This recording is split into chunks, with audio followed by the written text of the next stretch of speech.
Dan untuk mengetahui update terkini atau situasi terkini, kita sudah bersama dengan reporter berita 1 Zulfakar serta juru kamera Indra Bramantio di kilometer 86 Tol Cipali, dan juga ada rekan Juan Ardia serta juru kamera Hilman Prayitno di Pelabuhan Merak. Kita ke Zulfakar terlebih dahulu. Selamat siang rekan-rekan. Iya, Zulfakar, seperti apa situasi atau suasana di sana? Apakah terjadi kepadatan pemudik saat ini dari pantauan Anda?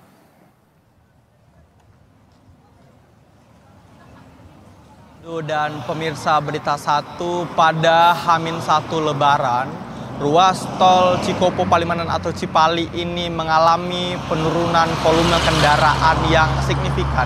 Dapat pemirsa saksikan di layar kaca Anda bahwa kendaraan ini melaju dengan kecepatan 80 hingga 100 km per jam. Dan artinya ini kondisi tol Cipali dapat kami informasikan terpantau lenggang atau tidak seramai pada hari sebelumnya. Dan data terakhir yang kami terima dari pihak pengelola tol, di pagi hari ini ada sebanyak 18.000 kendaraan yang melaju dari arah Jakarta ke arah Cirebon atau ke arah Pulau Jawa ke bagian timur begitu. Artinya volume kendaraan jika kita bandingkan pada hari sebelumnya mengalami penurunan yang signifikan sebesar 57% di H-2 Lebaran pada hari kemarin. Dengan penurunan volume kendaraan ini, nampak pihak polisian telah mencabut rekayasa arus lalu lintas satu arah atau one way pada pagi hari tadi. Sehingga pengendara yang melaju dari arah Cirebon ke Jakarta, ke arah barat, ke arah Jakarta ini telah dapat melintas kembali. Artinya sistem satu one way sudah tidak berlaku lagi di ruas jalan tol Trans Jawa dari gate Kali Kangkung di kilometer 114 sampai ke gate ke Cikopo Cikampek, yakni di gate di kilometer 71 di arah Jakarta. Nampak kami dapat informasikan juga dominasi kendaraan tentu masih didominasi oleh kendaraan pribadi dan tidak ada kepadatan yang signifikan di sini. Lalu kendaraan juga terpantau ramai lancar.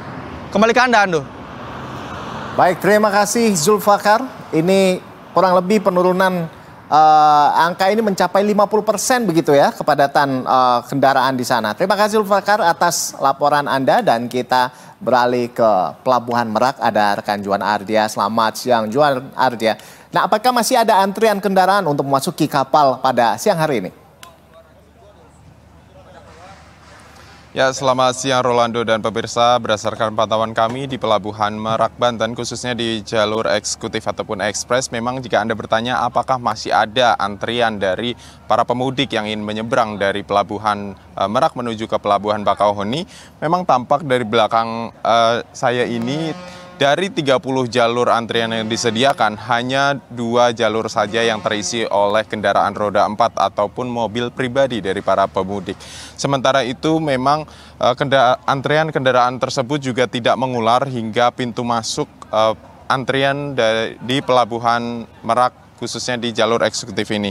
Dan memang penyeberangan sendiri cukup relatif lenggang ataupun landai di siang hari ini, karena memang masyarakat memilih perjalanan di sore hingga malam hari karena memang cuaca dari Pelabuhan Merak sendiri tampak terik pada siang hari ini. Dan memang kalau di eksekutif tidak ada terjadi kepadatan, artinya juga di jalur reguler mulai dari dermaga 1 hingga dermaga 5 juga tidak terjadi kepadatan yang signifikan, karena memang setelah kebijakan dari 1 tiket reguler saja, masyarakat ataupun pemudik akan terlebih dahulu dialihkan ke jalur reguler. Kemudian apabila jalur reguler telah penuh, maka mereka akan dialihkan ke jalur eksekutif tepat di mana saya berdiri saat ini. Sementara itu jumlah penumpang kian menurun sejak H-3 sampai dengan H-1 saat ini. Pada H-3 sendiri, puncak arus mudik yang diprediksi oleh HSDP ini jumlah penumpang yang menyeberang dari Pulau Jawa menuju ke Pulau Sumatera ada sebanyak 170.000 orang. Sementara H-2 kemarin turun 10.000 menjadi 160.000 orang. Dan diperkirakan juga pergerakan arus mudik pada H-1 menuju Lebaran hari ini tampaknya juga akan menurun.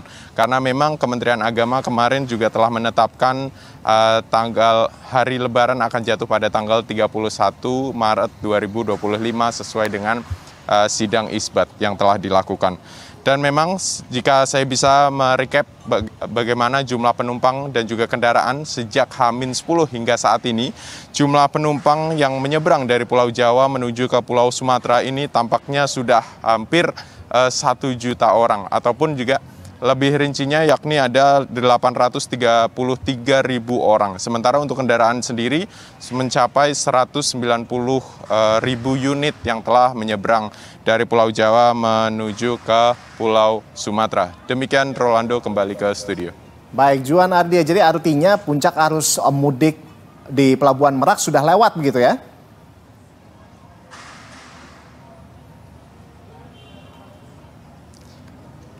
Ya, betul sekali Rolando.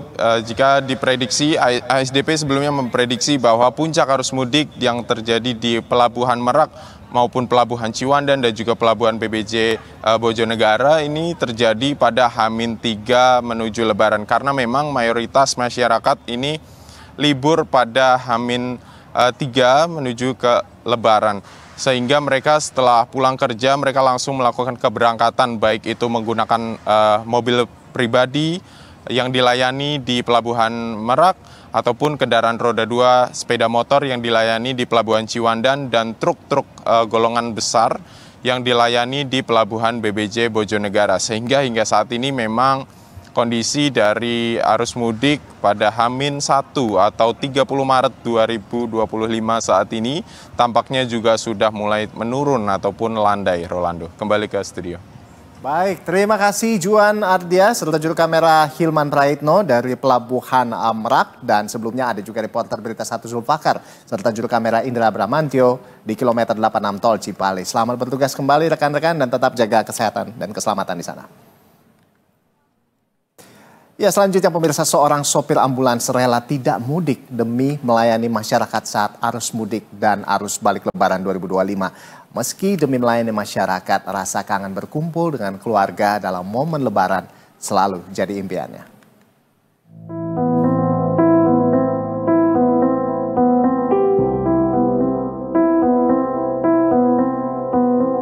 Sugiatmoko, warga desa Patemon, Kecamatan Tengaran, Kabupaten Semarang, Jawa Tengah, rela melayani masyarakat saat arus mudik dan arus balik Lebaran dengan pekerjaannya menjadi sopir ambulans. Sudah sejak 2019 lalu, Sugiatmoko menjadi sopir ambulan di Puskesmas Tengaran, Kabupaten Semarang. Saat arus mudik dan arus balik Lebaran, Sugiatmoko selalu mendapatkan jatah piket untuk melakukan pelayanan di area jalan tol. Dan di tahun ini, Sugiatmoko melakukan pelayanan di jalan tol area Kabupaten Semarang. Hal ini dilakukannya demi para pemudik Lebaran 2025 menjadi nyaman saat pulang ke kampung halaman masing-masing. Untuk tahun ini, tahun kemarin nggak bisa mudik Mas, karena tuntutan pekerjaan, karena kita melayani masyarakat, juga melayani pasien, dan harus on call 24 jam, juga di bulan suci Idul Fitri ini atau bulan Ramadan ini nanti ada piket rest area juga. Jadi insya Allah untuk mudiknya nanti ditunda habis Lebaran, biasanya begitu. Tahun ini, Sugiatmoko tidak bisa mudik ke rumah orang tuanya yang ada di daerah Sukoharjo, Jawa Tengah. Hal yang selalu ia kangeni dan nantikan saat musim Lebaran ialah suasana berkumpul dengan keluarga dan masakan orang tuanya. Untuk yang dikangenin itu, kita kan bisa berkumpul dengan keluarga, biasanya seperti itu. Terus kita juga kangen masakan khas orang tua di sana. Itu apalagi nanti kita bisa berkumpul dengan sanak keluarga, sanak saudara. Kebetulan ini yang masih hidup kan cuma ibu, untuk bapak kan sudah meninggal. Jadi biasanya dikangen itu masakan ibu, walaupun entah enaknya nggak seberapa, tapi memang sangat dikangenin sama anak-anak itu. Jauh dari keluarga di hari raya sudah menjadi resiko yang harus ditanggung oleh Sugiatmoko. Menurutnya, menjadi sopir ambulan dapat membantu masyarakat maupun pasien, sehingga dapat beramal untuk akhirat dan bekerja untuk dunia. Rasa kangen kepada keluarga pun ia ungkapkan, sekaligus mencari doa agar suatu hari nanti bisa merayakan Hari Raya Idul Fitri bersama.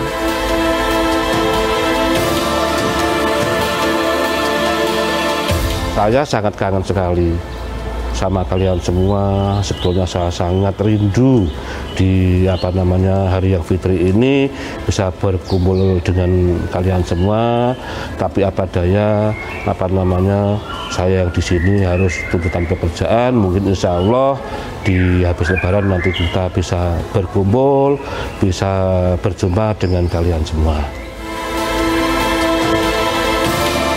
Hanes Walda, Berita 1, Kabupaten Semarang, Jawa Tengah.